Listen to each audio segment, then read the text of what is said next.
कैसे? मेरी प्रजा में तो सभी सुखी हैं, कहीं कोई दुख नहीं। सब इतने सुखी हैं कि भगवान का नाम लेना भी भूल गए हैं। भगवान का तो सब दुख में ही स्मरण करते हैं ना। तो बताइए मुझे गंधर्वराज, जब मेरे राजकाज के कार्य में कोई त्रुटि नहीं, तो मैं स्वर्ग की सत्ता क्यों ना संभालूं? क्यों जाऊं मैं पाताल? क्षमा करें, किंतु आप स्थिति को मात्र अपने दृष्टिकोण से देख रहे हैं, और मेरा दृष्टिकोण सर्वथा उचित है। मैं देवताओं के समान नहीं हूं जो सबको दुखी रखते हैं, ताकि सभी अपने दुखों को मिटाने के लिए उनकी पूजा करें, उनके सामने गिड़गिड़ाएं। संकट को, दुखों को उनके मूल से ही मिटा चुका हूं मैं। इसी कारण कोई भी देवताओं को स्मरण नहीं करता। तो इसमें मेरा क्या दोष है? मैंने तो किसी को कष्ट नहीं पहुंचाया। मैंने तो बस अपना धर्म निभाया है, अपना राजधर्म।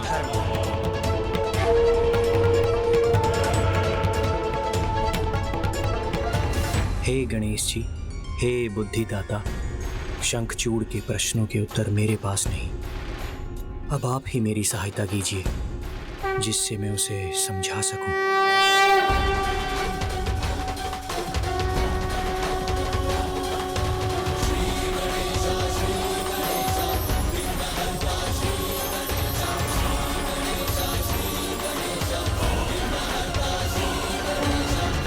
अति सर्वत्र वर्जिएत।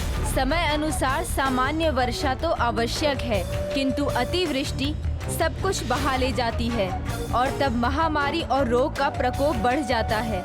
सूर्य का ताप आवश्यक है, किंतु जब उस ताप की अति हो जाए तो वो सबको जलाकर नष्ट कर देता है, और तब सभी प्राणी अन्न के एक एक दाने और जल की एक एक बूंद के लिए व्याकुल हो उठते हैं। इसीलिए अति से बचना चाहिए, उसका परिणाम सदैव हानिकारक होता है।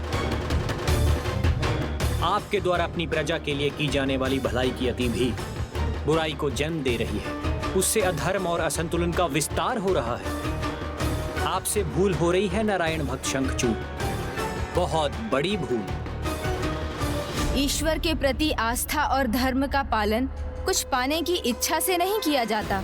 जिस प्रकार हम अपने बड़ों का आदर कुछ पाने की इच्छा से नहीं, अपितु उनके प्रति अपना आदर और सम्मान प्रकट करने के लिए करते हैं। यही धर्म है, यही सुकर्म है। किंतु आप मनुष्यों को यही विस्मृत कराना चाहते हैं। इसलिए आप अपनी भूल स्वीकार कीजिए शंखचूड़, और स्वर्ग का त्याग कर यहाँ से चले जाइए।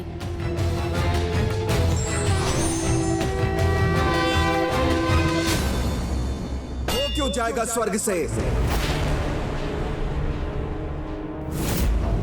शंखचूड़ ने अपनी योग्यता से स्वर्ग का सिंहासन प्राप्त किया है, वो उसे कदापि नहीं त्यागेगा।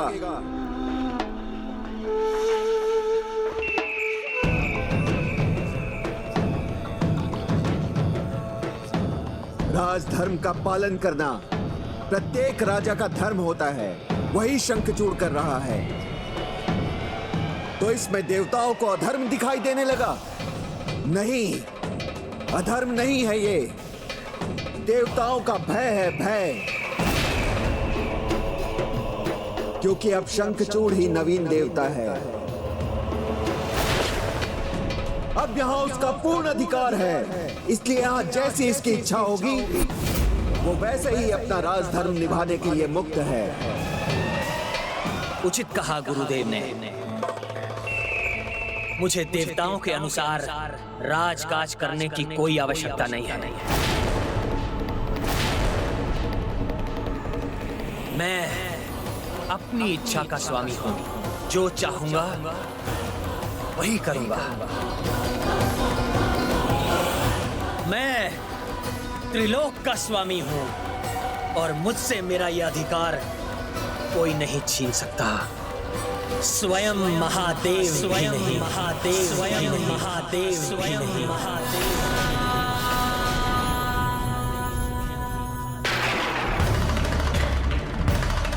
तुमने अपना चुनाव कर लिया है शंखचूड़, तो यही अवसर है तुम्हारे वरदान के रहस्य को ज्ञात करने का। स्वयं को देवता मानना बहुत बड़ी भूल है आपकी, क्योंकि इस भ्रम में आप महादेव के साथ युद्ध करने के लिए तत्पर हुए हैं, और महादेव के साथ युद्ध का एक ही अर्थ है, मृत्यु। मृत्यु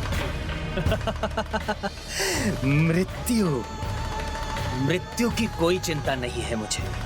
आप फिर भूल कर रहे हैं। मुझे ज्ञात है कि आपको ऐसे वरदान प्राप्त हैं जिनके कारण आप स्वयं को सुरक्षित समझ रहे हैं, किंतु प्रभु महादेव के सामने ना आपके वरदान टिक सकेंगे और ना ही आप। मुझे क्या वरदान प्राप्त है ये तुम्हें ज्ञात नहीं।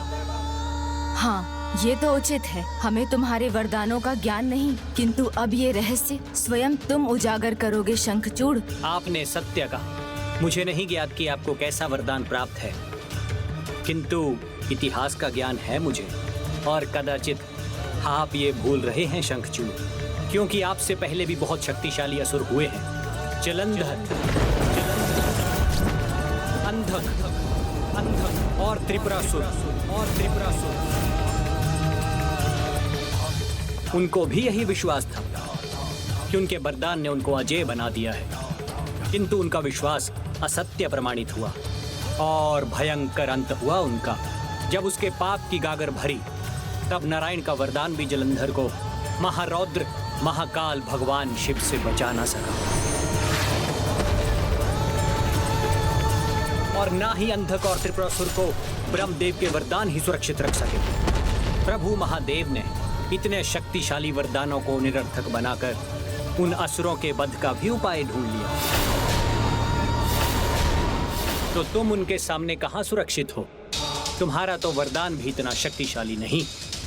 शक्ति है मेरे पास, मेरे वरदान की एक नहीं, ऐसे 2 वरदान है मेरे पास, जिनके कारण महादेव तो क्या, तीनों त्रिदेव भी आ जाए तो मेरा अनिष्ट नहीं कर सकते। तीनों त्रिदेव भी आ जाए तो मेरा अनिष्ट नहीं कर सकते। ओह, कदाचित ये शंखचूड़ को उकसाकर उसके वरदान का रहस्य ज्ञात करना चाहता है। तुम्हारे वरदान की शक्ति तो तुम्हें ही ज्ञात है, किंतु जिस प्रकार तुम बोल रहे हो उससे तो ऐसा ही प्रतीत होता है कि तुम्हें अमरत्व का वरदान प्राप्त है। हाँ, हाँ, अमृत ही प्राप्त है मुझे। ऐसा वरदानी कवच है जिसके कारण मैं देवताओं के सामने अजय हूँ, और ऐसा शक्ति कवच है मेरे पास जिसने मुझे त्रिदेवों से भी सुरक्षित कर दिया है। बस इतना ही पर्याप्त है।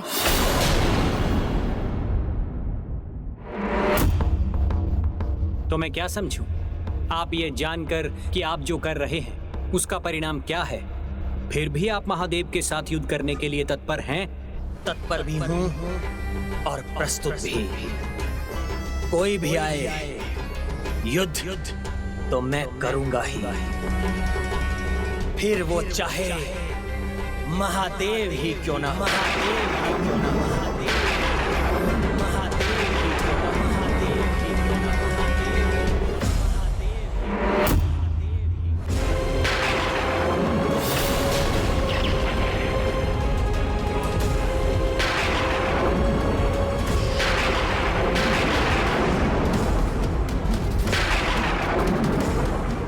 ये क्या था?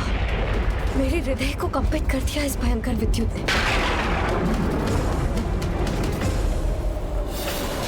मेरी पूजा का अखंड दीपक, उसे कुछ नहीं होना चाहिए।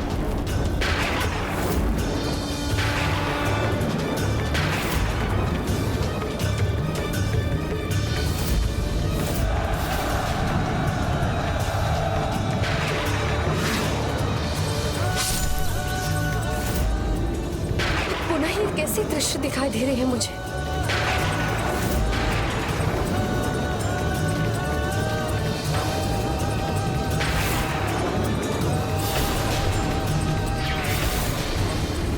स्वामी महादेव के सामने।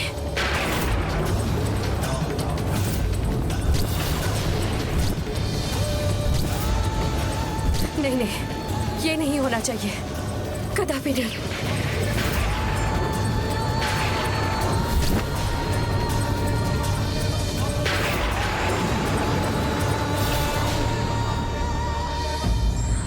कर्मठता व्यक्ति को संवेदनशील बनाकर उसके चरित्र को निखारती है और अकर्मण्यता व्यक्ति को अराजक बनाकर उसके पतन की ओर ले जाती है।